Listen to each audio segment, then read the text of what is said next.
Welcome to the World Builders Anvil, episode 223. Vroom, vroom.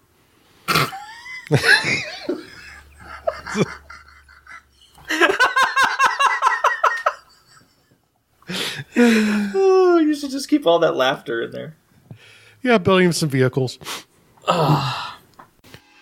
Don't know where to start building your fantasy world? Do you need more? Does it make sense? Forget any worries and become a crafter of imagination. This is the place where we will prime your mind. Now, it's time to heat up the forge. Break out the mithril ingots and hammer. Welcome to the World Builders Anvil. I'm Jeffrey W. Ingram. And I'm Micheal Miller. Let's sup from the muck of Java and build. Welcome back. As always, I am the master of the fords of fiction. I'm Jeffrey W. Ingram. And vroom vroom, I am Micheal Miller. Mine sounded a lot more manly, though. I'm just pointing that one I thought mine sounded more manly. Mine sounds like an engine. Okay.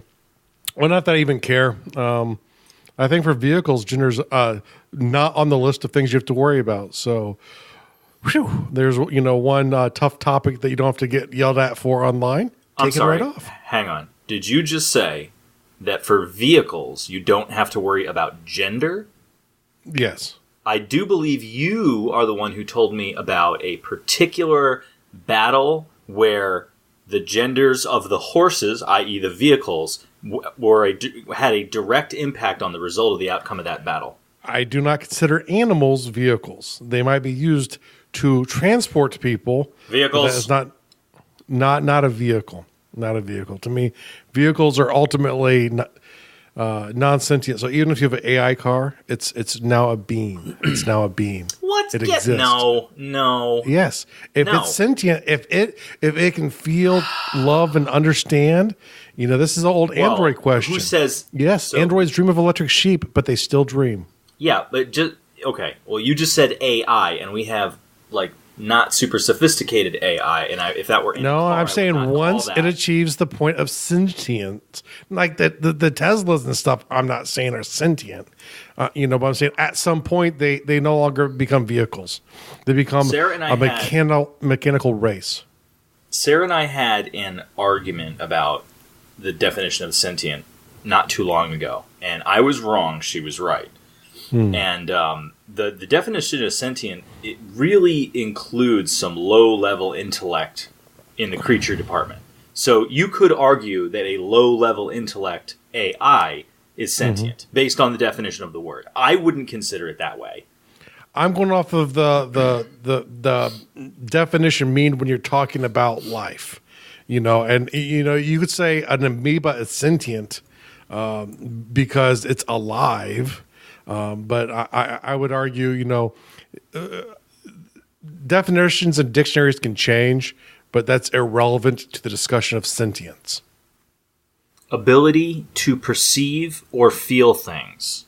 So you could argue that super, super simplistic life is sentient. And I would have thought that the definition... That's what I'm just saying. You could argue an amoeba is sentient, but when I think you talk about it in sort of the classic sense of...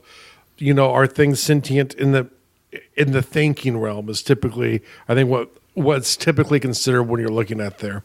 And and my question is, if they don't understand that they're feeling, if it's just a reaction because of heat, maybe not. I mean, but that could be a whole philosophical episode where we could hurt our brains, the brains of all of our listeners. Well, we'll do that. That's fun. Yeah, I know. That's what I'm saying. We should put that on the calendar. We should definitely do that one. My point is that, I agree with you. And for me, when I'm using the word sentient, I'm referring to a creature that is self-aware, that has, a few brain cells to rub together. It's like a reasoning creature, not necessarily super intelligent. But based on the book definition of the word, you can have something that's super simplistic that I would previously have not considered to be a sentient creature. Anyway. Like I said, but by that you could say bacteria is possibly sentient, but amoebas. I think, for the definition of is it life or not, I don't think being able to feel or perceive is good enough because a plant does. So does that make me eating a sentient being whenever I have my spinach for dinner? I would argue that it's already dead at that point, even though there's still living cells. That's true. That's true, because even unless you're picking it fresh, but if you kill you're not the person that's still at fault living for its cells death. in the person. So, So for all you people who eat plants because you're guilty about eating animals, I'm just saying. So, obviously, this is a great tie-in to vehicles. Yes, this is so on topic. We're proud of ourselves here. So I thought about this the other day. I don't remember what inspired me to consider this, but I was like, well, how would one go about building a vehicle or designing a vehicle for a fictional world? And my thought is that you kind of have to, if you're going to bother, then it has to be world specific. Yeah, or you risk running into I forget what they call it, the Babbit, where it's like this creature that lives in my world that is furry and has strong back legs and long ears that point towards the sound. And a big teeth. It's rodent-like. It's a big teeth and rodent-like. It's a Babbit. It's a Babbit. And the thing is, for me, I've no issues with people taking things from the real world and slipping it in, because why do you want to rename a sword a Furbit? There's no point of doing it. Furbit might actually be an app on your phone anyway. So, just call it a sword, just call it a rabbit. If you have a vehicle that's extensively a car, call it a car. But, if you create a chocobo, as much as I find them silly, ridiculous creatures that wouldn't really work in my brain, doesn't mean you can't, one, build them, and two, those do deserve their own name because they are its own creature. Calling a chocobo a horse would be silly. A chicken, yeah, it's an ostrich. It's an ostrich chicken.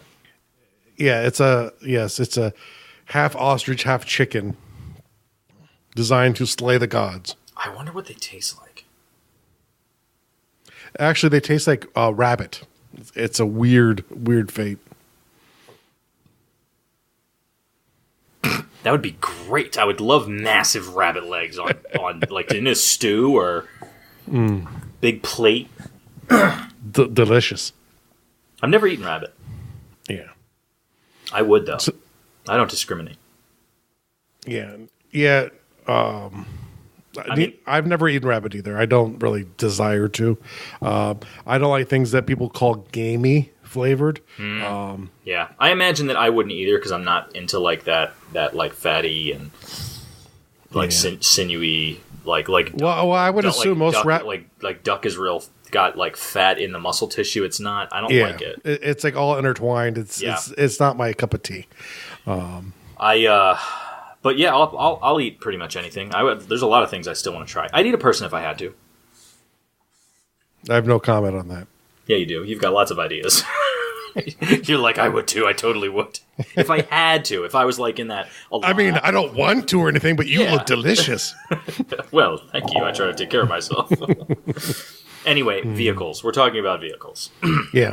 And so for me, I kind of like to have a series of questions I like to think about before I get into the actual, like, what I need to construct things. The first thing. God, sorry, I was going to interrupt. The first thing I like to think about is why are they important and why? So when you're creating a vehicle, let's say a wagon, is it important to the culture and why? What's important about this thing? So that helps show how much it's going to appear. It just makes you think a little bit about why are you building this in the first place? So when you say important, you're not just saying like for the task, but socially or culturally, why it's important. Yeah. Essentially you're getting to what's the purpose of having this vehicle at all? Because one, it will save you making really cool vehicles that just aren't relevant. It's like, yes, I have a whole line of transport wagons, which really aren't important at all and will never show up or be used. Yes, because this is the land of plenty and we do not need to move anywhere. We are not nomadic. On the flip side, I've got all these gyroscopic unicycles over here, and the culture that made them are nomads. Yes. They have to carry their tents everywhere. So it's kind of difficult because there's like 6 guys have to balance each on their unicycles and hold the tent post, and it's really tricky. I'm right up that culture. That sounds pretty cool. I want a gyroscopic. They would not be feared. I want a gyroscopic one-wheeled motorcycle. They exist. I wouldn't even make it like gyroscopic. I would just make unicycled nomads. Sort of like a Mongol horde rolling in on. It would probably lose the impact. One of my friends made he had a dwarf inventor in a D&D campaign that invented inline skates. So he was rollerblading around to keep up with us because he was shorter.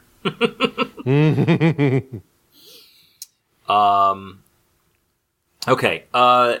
Was something that I mean, your next question on here is what problem is it meant to solve? Which I think is kind of one of the kind of related. Related, but it's also one of the biggest questions because you shouldn't just create a vehicle for the sake of creating a vehicle. If people are inventing vehicles, they invent them for reasons.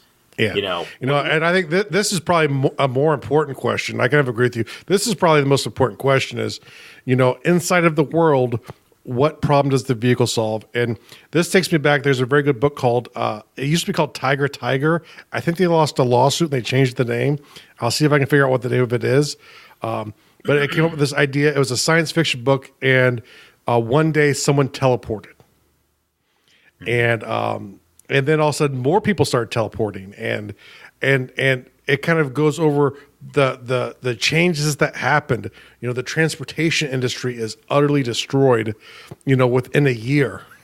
All of those jobs are replaced because people can now literally just, let me take this thing, I'll finish it. I can, what they call it was jaunting. I will jaunt over and deliver the package. So you don't have, you don't need trucks. You don't need UPS. You don't need the post office. None of that. And so it was a really good book to think, especially if you're struggling with thinking about, effects of magic and effects of transportation changes or societal changes because of one change. The only change in the book was people could now teleport. The way people designed their homes changed. Everything about the culture changed because of that one event. And that poor guy, the first one, really sucked it. Yep. It was called Tiger. It was first published in 1956 by Alfred Bester, and it has later been changed to The Stars, My Destination. The Stars, My Destination. Thank you. Yes, that is the one right there. And it's a great book. I would advise you to go read it, especially for you people who don't limit magic in your world, because you need to think through the consequences of magic, and its effects if people can pretty much use it almost at will. Yeah, limits breed creativity, and I don't mean just for you as a content creator, but for your characters within their world. If you create big limits on a given thing, the characters will come up with creative ways to take advantage of whatever it is they can do, i.e. magic or technology. And also getting back to like the vehicle, I want you to keep in mind that if you tie a bunch of pieces of wood together and throw it into water, it becomes a vehicle. Like that's a raft. You've created a vehicle. It's very simple. Yeah. So you don't. We're not necessarily talking about only sci-fi vehicles where something's super complicated, or even stuff that is as complicated as a bicycle or a wagon. It could be even more simplistic than that. But what problem is it trying to overcome? In the raft scenario, I always think of Frodo and the hobbits crossing the Brandywine in Fellowship, because it's like that is a super important vehicle for that point in the story. Yeah, most definitely. But it is just a raft. And really, like I said, anything from like a log that you purposely put in the water to use to get to the other side, just one like felled tree could get you across if the tree's bigger than you. So I wouldn't try that with the small yard tree, but an actual tree you could cut down, ride that across a river or a lake. So yeah, it's anything from very simple to spaceships, or beyond, whatever the next stage after spaceships are. The other thing to think about too, because we talk fantasy here, and you don't need this for your vehicles, or maybe you have different models, but is magic needed or used to augment the vehicle that you're making? So is magic required? And the two things that come to mind here are steampunk, obviously today, or for you hardcore old school gamers, Spelljammer, which I really didn't like that much, to be honest. But the concept intrigued me enough to buy the box set. So, yeah, who am I to judge? How does tech level affect the vehicle? And I think this is a good question to ask, because there are some vehicles that have barely changed over the course of technology advancing, and there's other vehicles that have changed dramatically. So the bicycle, of course, has evolved and gotten more complicated, but nowhere near as big as the changes as an automobile. You know, the first. And that's actually one. My next point is really tied into this, and it's rubber. Before the advent of rubber, there were wheels, sometimes made out of leather, sometimes forged out of iron, things to help the actual smoked wood survive on a wagon. The problem is shock sucks on those types of vehicles. Well, so even like until you have rubber, wagons, you can't make big vehicles. And the first leaf springs, of course, made riding in a wagon a heck of a lot more comfortable. But until they started doing that, riding in a wagon was, and it still wasn't all that comfortable. It was better, but not fantastic. But rubber was really what allowed large land vehicles to exist. Without it, there would just be too much shaking if you needed a person in the vehicle. Now, maybe there's a magical way. Maybe there's something beyond rubber, some other solution that your brain can come up with. That's fine, but you have to solve that problem. You know, and typically making rubber is not as easy as making an iron wheel. And now I'm not an engineer, so if there's an engineer that has, can correct me on that, let me know. But there's a reason why we came up with iron and used leather well before we start coming up with a rubber good enough to hold, especially air. When we got the rubber that could encase air, that's when wheels really and wheeled vehicles went to the next level. So you also got on here, are wheels used at all? Which I think is a great question, because you could. There's a myriad. Well, I think of the different Incas. ways. Yeah. In Mesoamerica, the wheel was just never figured out, and I don't know why it wasn't. But the thing was, they didn't have the connections, the constant connections with the rest of the world. If someone from the Incan Empire somehow made it over to one of the mini cultures in Africa, Europe, or Asia that had a wheel, there's no way to ever get back. Their life just wasn't long enough. So as if they could make the journey in the first place, which would have been really tough. But wheels weren't used. They came up with really brilliant and ingenious ways to do things. But, is it with a wheel? Or is it without friction, and it is just magnets, just a whole bunch of magnets, big, railgun cars, powerful magnets? That'd be awesome. I want a railgun car. Just shoot me to work. Ding. I don't know if I would shoot you to work. Stopping would suck. You work at home. That would make it a very short commute. I was about to. You'd have to drop an anchor out the back to stop. Well, that would be the problem with a railgun vehicle, is the stopping. The stopping, yeah. Well, maybe it's something as simple as you get it started on wheels, and then once it's moving, you pull the wheels up and the rails take over, and then to stop, you put the wheels back down. That just takes the fun image right out of my brain, though. Yeah, but it certainly adds a huge layer of safety to this potential vehicle we're discussing. I'm not thinking safety. I'm thinking how cool it would be to get fired out of a railgun and survive. And to that end, how is your vehicle powered? Is it man powered? Does it have pedals? Is it using magic? Is it wind? Are we talking about some sort of boat? Does it have sails? Solar sails? Yeah, is it exactly. a space vehicle? Or maybe it needs animals to be powered, because it in itself can't generate the power. So, and I was just saying, maybe it needs animals because it can't power itself. So all vehicles don't have to be powered themselves, and really most of them aren't. Like most examples you just said, wind, air, they trap the energy to move. Yeah, and I'm talking lower tech level. You get higher tech level, you're talking electricity, battery powered, anti-gravity, combustion engine, magician fusion, That's where you fuse two magicians together to generate energy. And then burn them and just... Yeah, that's the Salem solution to energy problems. Now, you have the next one you have on We're here. skipping that one. I was going to say, because you kind of covered that one up at the top. In almost those exact same words. Is it background scenery, or is it needed for the plot? And I think this is a great one. Go ahead. Yeah. I don't want to interrupt you. Because this is what I got to preach a little bit here. It's like when you're coming up with stuff for background scenery, just get enough to fill in the background scenery. It's like if you have that blur, it's like if you're doing a painting and there's a blurred out thing in the back corner of the canvas, you're only going to work on the parts that are seen. You don't necessarily need to even answer all of the questions. Yeah. So, and I probably should have moved this one closer to the top, but if it's background, you don't really need to know much about it except maybe a generic description.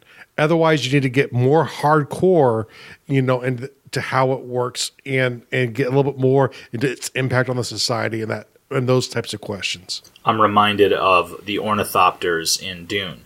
In the movies they show, in the newer miniseries they made, they showed the ornithopters. I want to say they might have shown the ornithopters in the original movie. I believe there were some scenes of them landing and stuff. But I know they were very different. And in the miniseries, the second version of them, they were nothing like what I imagined they would be. And looking at them, they don't seem like they would work in any way. But it's background scenery, so they didn't need to go crazy into explaining it. So, that's the thing. But if you're talking about, say, a vehicle that is absolutely integral, like it is well, I was going to use the Back to the Future car as an example, but even that, they don't I mean, it's basically magic. They say, it's because of the flux capacitor, but... Exactly. It's basically magic because they don't explain how that technology works. So that's a bad example. Just that it allows you to travel through time. Yeah. What would be another example of a specific vehicle that's plot integral? The Starship Enterprise. Magic. And how warp fields are actually a scientific theory. Okay. So the idea that you can encapsulate something in a warp field to then transport it through space at a faster speed than space-time outside of the warped space. My point is, I think the point of this specific one is if it's needed for the plot, then it should be more believable. More detailed. Without just saying poof. I don't know, because sometimes it's poof, right? It depends on the story you're telling. Yeah. So the thing is, if you're doing a more... car is a good example. The Back to the Future car is a great example, but there's a lot more detail in what it looked like.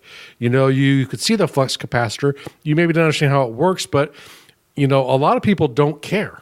And especially in a fantasy setting, the idea that maybe, you get into how it is the magic behind it, or if you're in a science fiction, you get into some science theory to try and explain why something could happen that Einstein says couldn't. Which he could be wrong, and I like to hope so. I like to travel faster than the speed of light and not die. But you need more details. You need to know more about it in general when it's not the background scenery. The thing that cracks me up about the flux capacitor is it's such a jargon term. Like flux is just the action or process of flowing in or flowing out.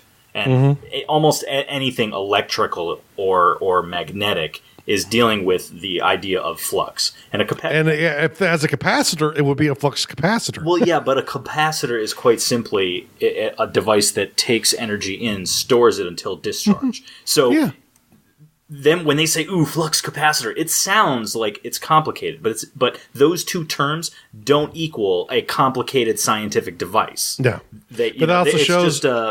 It's just two words they stuck together that they knew the average person wouldn't know the definition of, and it sounded cool. Mm-hmm. And I think this goes to show sometimes people get hyper obsessed over ultra realism, whether it's hard fantasy or it's hard science fiction. But name me one hard science fiction vehicle as famous as that DeLorean. So the thing is, and it's okay to do the art that way if you want to, but realize typically in mainstream cultural stuff, wait. most people who engage don't care. Were you actually asking me to give you an example of a hard science fiction that is vehicle that is more famous than the DeLorean from Back to the Future? And don't tell me Star Trek is hard science fiction. I'll just laugh at you. Well, I was kind of gonna go with oh gosh, now I'm forgetting the name. The nose. Oh, it's on. That's more famous. I know it's not more famous. The ship, I'm not saying you can't name some. The ship from Aliens is what I'm trying to remember. Nostromo, the Nostromo. What about the submarine from 20,000 Leagues Under the Sea? That's hard science fiction. I wouldn't say so. You don't think so? No, absolutely not. The submarine is a legitimate device today, but the submarine from that in no way resembles an actual submarine that works. Sure. Just the idea that it's submerged. And we know what there were submerged devices back in the time of Alexander the Great. Hard science. No. Science. Think not. And I'd argue that's probably today not as well known as the DeLorean. Today, yeah, I would give you that. Yeah. We're talking. Hard. Yeah, it's hard to argue. You're a time traveler, but since me, I'm in the same time space all of the time. To me, I can only operate in the time I'm in. See, that's what's annoying about time traveling to surprise you, because I can't, because you're living in all timelines. So every time I go to another, like I try to surprise you, and I can't. I'm like, oh look, Jeff, I'm meeting you in 1641, and you're like, yeah, I knew you were coming. I live in all timelines, right? Yeah, I'm here. I saw you leave. I swear you do this show just to placate me. Hey, it's good fun. Because you know what I'm going to say. Okay. Now, the other thing I like to think about, and this is when I actually start constructing a vehicle. Those are some background questions I like to think about just to get that flavor in your mouth. It's sort of like the taste you take of wine before you start drinking it. But when I start thinking about, the first thing I like to think about, is it completely synthetic or is it like a modified creature? And I could mean like sort of biomechanical, but not necessarily. But it could be like what's a modified creature vehicle? It would be something where you literally. I would honestly, you say modified creature vehicle, it makes me think of simply a horse and wagon. Yes, that would be. Yeah, it's complicated, but that could work. I mean, a dog sled, a dog sled team. Mm-hmm. Yeah. So exactly something that really is tied to like a creature. But is it purely synthetic like a car? And you could even argue like gasoline makes it, takes something from nature. But I'm saying the parts of the vehicle itself, is it completely man-made, or is it something where it's inspired by something in the environment? And so then what's that thing that's going to inspire that vehicle? You got to find that thing in your culture or in your world to be able to do it. Well, the thing that's funny is like you also, again, you remind me of bicycles. But the thing about the bicycle is you couldn't really have the bicycle until you figured out roads. Mm-hmm. We had wagons and everything, but the bicycle. Those early bikes would suck cross country. You couldn't really go anywhere with it until pavement was a big deal. Hey, I got a giant front wheel, a tiny back wheel. You want to go with me to the Rockies? We're going to go mountain biking. Well, even if you had, a mountain bike, a modern mountain bike, sure. But modern. I'm talking about the old fashioned with like big giant wheels. I know, but even a modern mountain bike, the trails still need to be relatively, packed. Like you can't roll over a super, super, super soft surface that the wheels sink into. Mm-hmm. You know what I mean? Well, I didn't say the Sahara Desert. Well, the Rockies are stone. My point is that a culture is not going to develop a vehicle that can't traverse the terrain they have. You would hope not. That would probably end up being an unsuccessful culture. Yeah. But that's what I'm trying to get you to think about that, with that. The next thing I like to think about when I'm building it is how long does it take to make it? Like in real world terms, because the thing I like to think about here is sort of the old Norse longship. And I didn't think about it too recently. I was watching one of those weird cable channel shows about supposedly documentaries, but they're kind of iffy documentaries. And but the guy was actually at a place. There's a place in modern day Norway, I believe, where they're actually trying to build them the way they were built back in the Middle Ages. And you see the ships complete, and you see the planks of wood. In the modern sense, you don't think that it's actually tough to get a plank of wood. That's actually quite an impressive feat to do with medieval tools. Yeah, without modern milling equipment, it's difficult. They literally had hatchets and that's it. And they would make planks of wood, and then they would have. I believe they would soak them to bend them into place.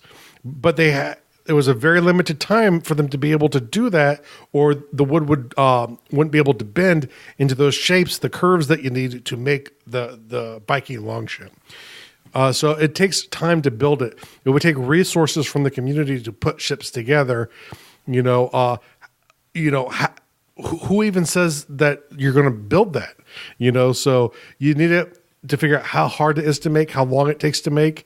And this goes back to that importance thing that you were thinking about earlier. If it's not important, it would take a really long time to make that ship. But if it's really important, like those long ships were to Vikings, a whole bunch of people would probably be involved in the process when they needed new ships. Until they got the ships they needed, then they would stop the construction. And that lends itself to how is the given vehicle used? What priority does it get? So if you need to make a bunch of ships for war, they're going to start going to town on building those ships. Yeah. But it's funny how war motivates like that. Vehicles for war are probably, until more modern times, going to dominate. The production cycle of medieval or ancient cultures. And you could even argue today. Yeah, I mean, look at the carriers are going to get the resources, especially if we think we're going to war. Yeah, and it also makes me think of how the quality of a given vehicle made. Like if they know they're going to need it a long time, they build it and they build it well. And like you think about American battleships. American battleships have been mothballed and then pulled out of retirement. Like almost every time we've had a big conflict where we've had to pull boats and go across, the other side of the world. The old battleships that were built like in the 20s, 30s, 40s, they still get pulled out and put back into commission because they are so solid. They still work. And the job that they're used for is not inexpensive to replace. So, the more expensive, they'll find ways to be able to store them, to be able to extend the life. Now, the next thing I always think about, and this is kind of an important one, most people would probably start here, is what kind of vehicle is it? Is it like a wheeled vehicle, a tracked vehicle, a boat, a flyer, I'm calling it, because it's not necessarily a plane. When you say come up with different types of flyers. When you say tracked vehicle, are you talking like a tank tracks or on tracks like a train? I guess either way, that's a very fair point. I mean, it could be railed. There are many types of vehicles, but just overall, how does the transportation work basically? Is it like a railroad or literally a tracked vehicle? They're very efficient at rough terrain. What you're saying here actually reminds me of something, and I haven't gotten down to the bottom of the list, so I don't know if you mentioned this. If I'm jumping the gun, then by all means tell me to wait. But this also makes me think of what resources the given culture has at their access, because we've certainly talked in household construction and structure building. You're not, if a place is out in the desert and there's no trees, their houses are not going to be made out of trees. They're not going to have log cabins out there. So in the same thing that if they're going to build boats, if there's no trees, those boats aren't going to be made out of wood.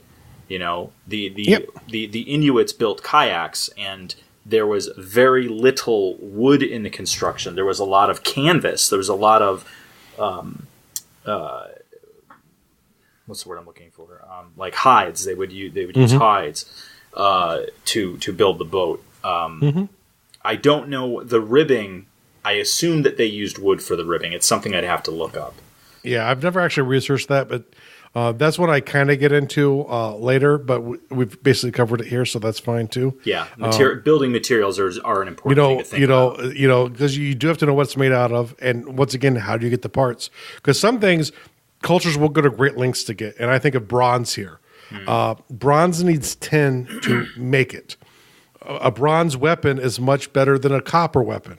So incentivized cultures where tin is very, very rare, copper's pretty prevalent, but tin is very rare.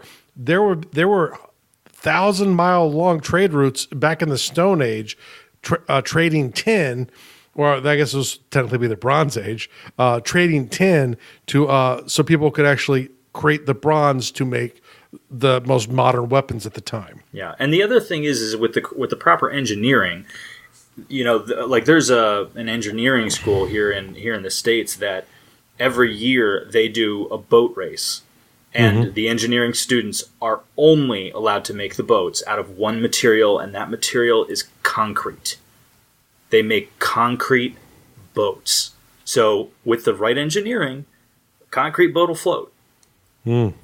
So if they don't, I guess it's a proof of skill. Yeah, but that's my point. It's not about be like, oh well, it needs to be made of wood because wood floats. Like no, concrete shouldn't float, but it does.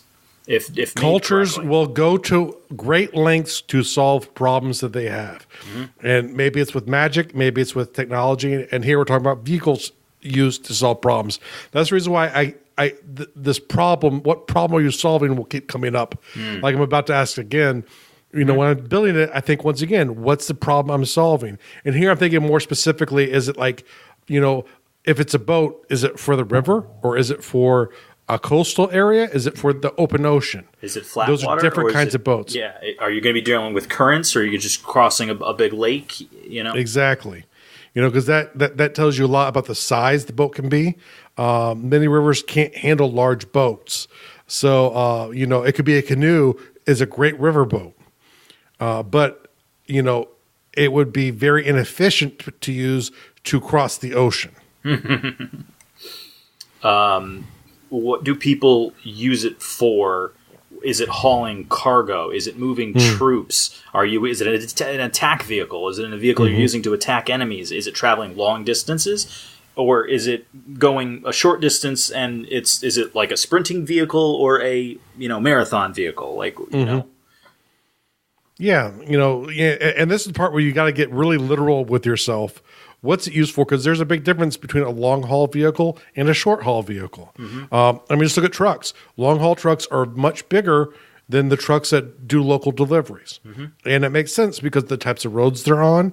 So just think about when you're constructing your vehicle, one, trade and warfare are the two major reasons vehicles are probably initially made. Yeah. Probably warfare first, but the trade's important too to get the better materials to make the better war machine.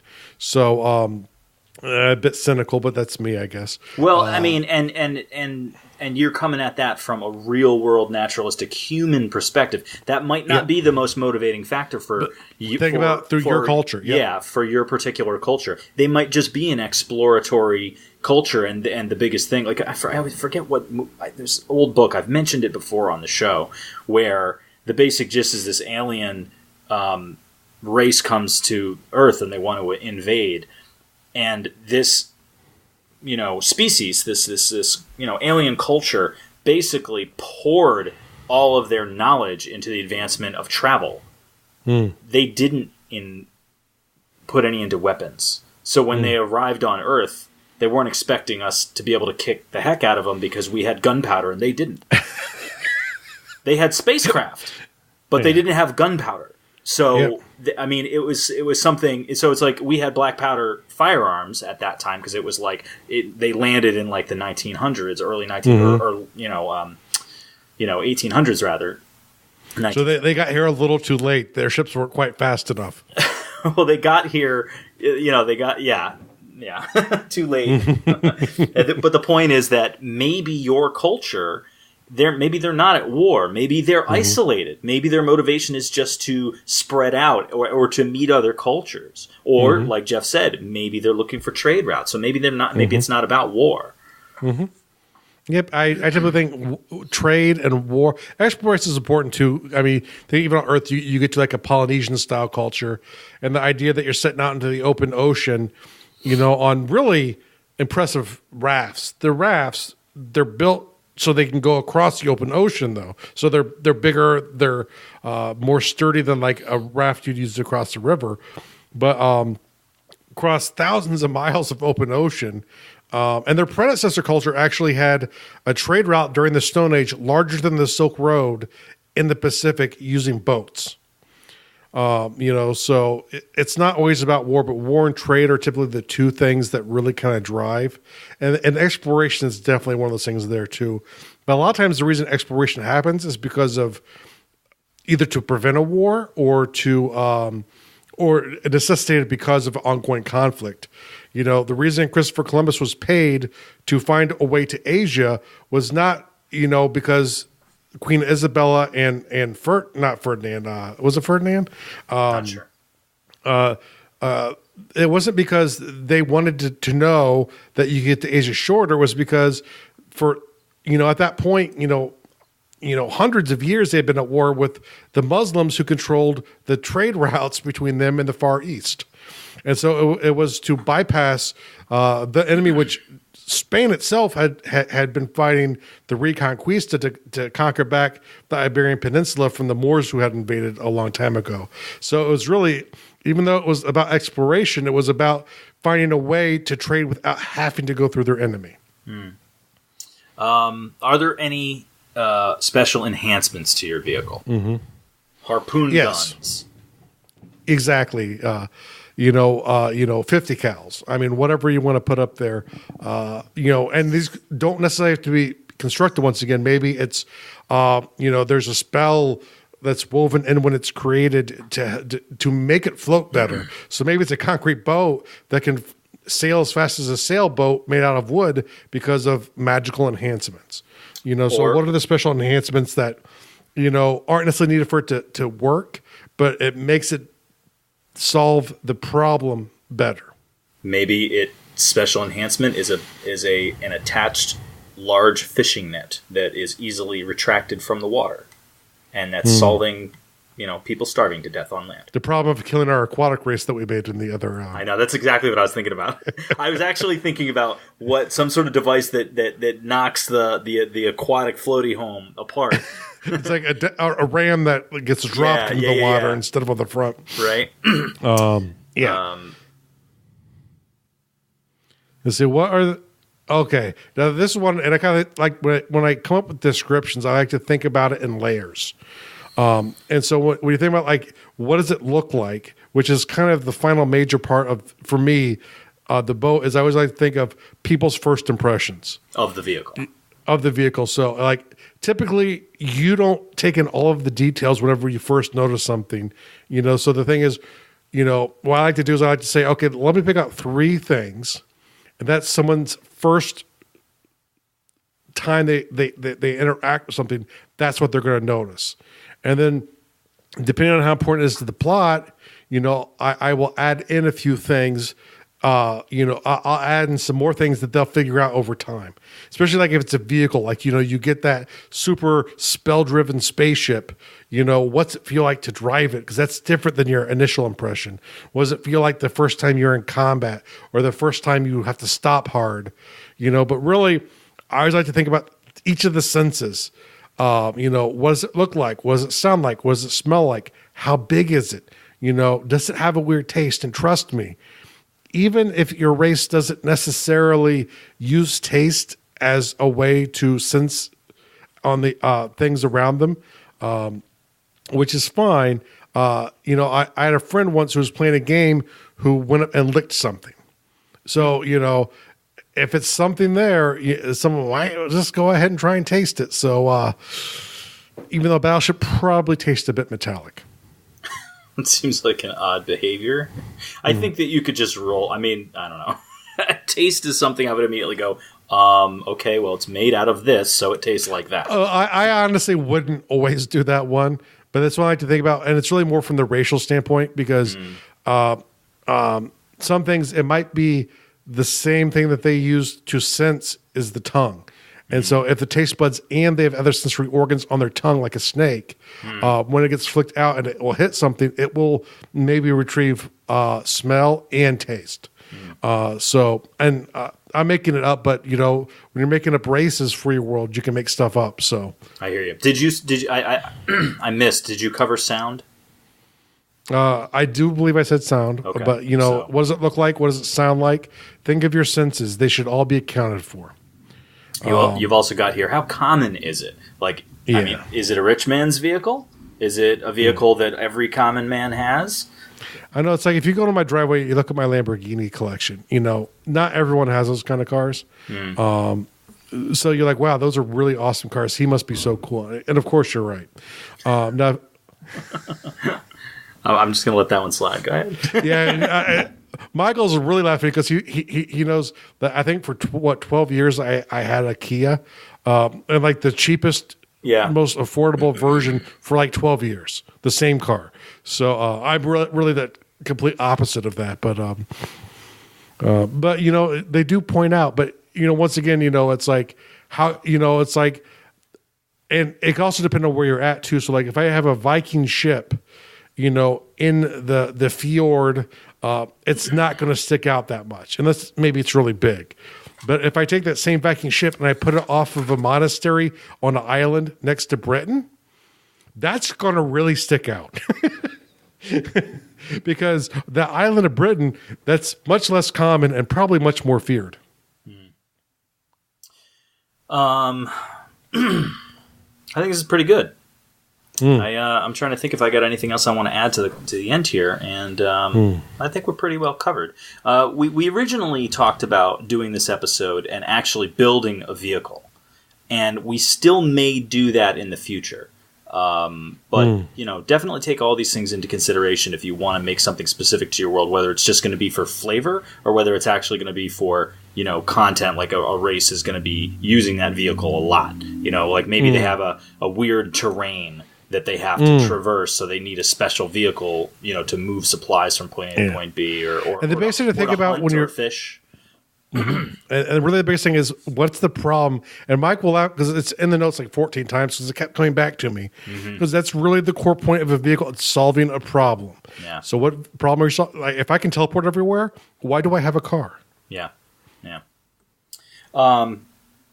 Before we close it down, I do have a bunch of shout-outs. Bunch of people recently joined the closed Facebook group. So if you guys want to get in contact with Jeff or myself, or interact with a fantastic group of people who are all content creators, most of them are writers or role players, all world builders, just really nice people, and it's gotten so active lately, and I love seeing it. So I want to shout out some of the new members that have joined. Thank you for joining Tina, Juan, Isaac, Andy, Nicholas, Stephen, Jacob, Jason, Katie, Jake, and Fina. Some of those might have been repeats from a prior episode, but I wanted to make sure. I always try to make sure that I don't miss anybody. So. Yes, he tries to err on the side of not missing someone, because that would kind of suck worse. And if it ever starts growing way too quickly, it's going to put a huge burden on him, which I'm looking forward to. That's okay. We do the show weekly, so I mean, if it's growing so much that I can't, it's kind of cool that it's been a pretty active week for new members, and we appreciate anyone with their ideas, asking the questions. It's about inspiring people, helping them with their art and helping them with yours, not just putting a stream of spam out there. I don't even put that much of my own stuff out there, and when I do, it's typically in the Saturday share thread, because that's the point of the group is to inspire people. And when you're sharing world building stuff, it's not frowned upon as much, but it's about sharing your successes and working together to try and get something done, right? To move that creative endeavor ahead. And a couple of the things that have happened recently in the group that I really like are people are asking for people to great questions, help them build something, or is like somebody's looking to soundboard off an idea they're working on, or hey, what do you think of this? This is what I'm doing in my world. And then they'll get a bunch of, open-minded opinions from like-minded individuals that are not like-minded in that they're world builders unlike-minded in that they're all building different things. Yeah. So, it's not just people saying, yeah, that's great for the sake of saying, yeah, that's great. There's some critical thought, and there's a lot of encouragement, and I'm liking to seeing all the interaction that people are. Yeah, and sometimes there's even criticism where people don't agree. Yeah. But the great thing is, when it's your world building thing, ultimately you got to make the choice at some point where you cut the line off, or well, that's not the angle I'm going at. So even though that makes sense, that's just not how I'm doing it. But that's the cool thing though, is you get some ideas and some feedback. And the thing is, if you create a little bit of a passion at that point, that just shows that it was intriguing enough to get people really thinking. So, great job. It's a great group. And I feel like it's really cool for me to be a member of it. So it's awesome. So world building task of the day. I'm sure this will shock you. Build a vehicle for your world. Yes. And yes. Real world task for the day: go watch Ready Player One, which is the latest movie to feature the DeLorean from Back to the Future. That's a very fair. I hadn't thought about that, but that is. Oh, that's right. Oh, spot on, Michael. Ready Player One. I really have to try and figure out how to go see that. All right. So thank you everyone so much, and have a great week. Thank you so much for listening to the World Builders Anvil. We would love it if you would share the World Builders Anvil with 2 of your friends. And so would they. If they are unfamiliar with podcasts, then you get to introduce them to the wonderful world of podcasting. Take them to Stitcher or iTunes, or best of all, just send them to our website, www.gardul.com. That's GARDUL.com. Now strike while the mithril's hot.